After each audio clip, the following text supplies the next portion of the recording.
states on board.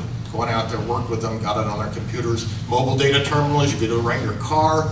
Sheriffs could do it at the jail, and you could get an answer. Now, one place that really wanted it was Los Angeles County. Is that a sanctuary area today? Yes, I think it is. Well, it wasn't for me. I spent a week at the jail with an IT technician because they wanted us to run every foreign-born individual that's booked in. It was all done electronically when they came in, and we did. The Law Enforcement Support Center in Vermont, I won't say that was caused by a certain senator, but I think he had some influence. Pick that. And we went there and we worked with them, and this is a huge jail. You ever been out to it, Sheriff? It's twin towers. It's massive. They can handle up to 1,000 bookings a day in this one jail. Well, I went, we worked there, and it wasn't that difficult technically to do it. It was a load for Vermont. This is the same place that's a sanctuary city now? SCAP money? Well, I went to the final staff meeting with the sheriff and his crew, and we went over how now we could give you an answer right away. In writing, right away from the federal government. That was a big thing. But then he found out that the people who intaked didn't tell the people who released. So the people coming in were identified as aliens, and we gave them their classification, good or bad. And it's just as important to get a record the person's legally here. You know, won't keep them any longer. But then the people who were released who did the SCAP money didn't have all the A numbers and identities of the people who came in the front door. And I can tell you, it was a loud exchange when they found out that they lost almost $10 million in 1 year. This money is from the federal government because they didn't talk to each other and didn't talk to the federal government.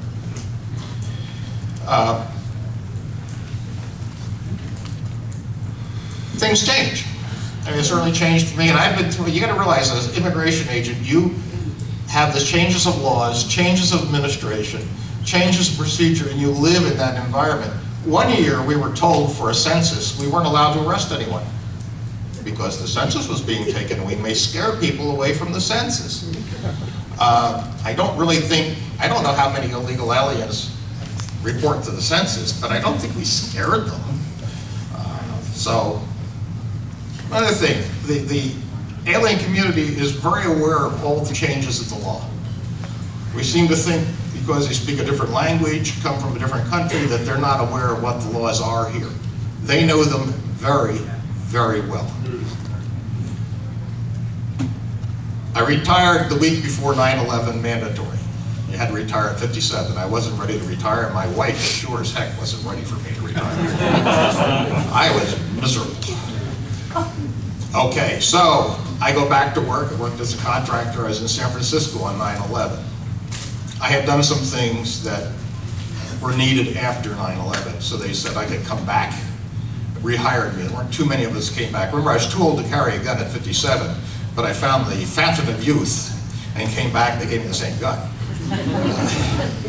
But when I came back, we then worked with, believe it or not, to do the cross designation 287G. I was walking down the hall in Washington when they said, "Oh, come in here, Hempel, come in here." That can be good or that can be very bad. They gave me, that was very unpopular amongst the political people in Washington, 287G. So I went out and did it first in Florida, and then yes, I did it in Alabama. And Senator Sessions, when I heard he was the new Attorney General, I was thrilled because I had spent almost a year in Alabama with his troopers, getting them trained in law enforcement for immigration purposes. And he was very, very supportive of that down there. A couple things that still kind of bug me because I came back, I did 2 more years for the Joint Terrorism Task Forces, again, traveled a lot. But the 9/11 Commission then came up. I had just retired. I was going home. Now she wanted me, you know, I've been in Washington so long. But I get the call to go down to 9/11, and I had the pleasure of being on the 9/11 Commission. And that was a real eye-opener even for me after 32 years. Things that we just talk about so much. We have visitors. We have an awful lot of people here in the United States that are illegally here because they came in as visitors and as students. And we don't know when somebody leaves. We wrote that up. That was 2004. And it still hasn't been done. It's been studied to death. We didn't even know the terrorists. Some of the terrorists, whether they were still in the country or had left the country, because we have no system. When you go to the airport, nobody stamps your passport going out. You get stamped coming in, but not going out. That doesn't make too much sense. Everybody will tell you how low the number of people overstaying is, except nobody really knows how low it is. And they just disappear. Also, material witnesses. I've worked with a lot of witnesses. I've worked with people who were illegally here and had had major things done to them who we worked with. I worked wage and hour cases. I worked with Social Security. We had a huge racket going on with Social Security.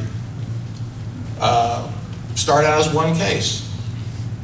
Ended up with my testifying before the Senate subcommittee on how people were establishing good Social Security accounts in the sense of all their information, except they were never here. And those were getting their quarters in those days to work here, even though these people were never here. How one person in Passaic, New Jersey got 200 Social Security cards in 1 year as a single family residence, and the federal government, not big thing. I worked with material witnesses who I felt sorry that they were being held in jail legally, and I got them jobs. I got them places where they could work. They're still reporting to us and working out quite well. So, as an agent, we work with everybody. The local police, most police do not want criminal activity in their town. That's what they get sworn to do. And yet we're saying that if you do commit the crime, we'll reward you for it. We won't tell the bad, friendly people about it. No, go ahead, go ahead. And then, of course, they go down the road and they do it somewhere else. And there's a lot of crime out there. In Jersey, I was the liaison with the New Jersey Department of Corrections. Up to that time, they went around to all the different jails and talked to the individuals who were in there. So I came up and said, look, they're all coming through one place, let's do it there. Worked very, very well, and we were able to classify and get it all done. The local law enforcement is fabulous, and as I said, I've worked with them all over the United States, did a lot of time in Nebraska, a lot of time, that is not Massachusetts, folks, okay? Very, very different environment. It was down in Alabama, taught the Alabama State Troopers with an S, that's what they are. Federal government, 1 strike. Massachusetts, 2 strikes. I was really just hanging in there for a couple of months with these guys. But they turned out to be wonderful. And they really, one of the troopers, after taking the course on immigration, stopped a car, 2 people driving in it, male and female from Texas. He knew enough about immigration to ask some questions, intelligent questions. That led to some very unintelligent answers. And he called for the canine. And he got the largest load of heroin that they had gotten in that part of Alabama. And he said, I would not have gone further had I not known about the documents and so forth that they had. So I thank you all for being here tonight.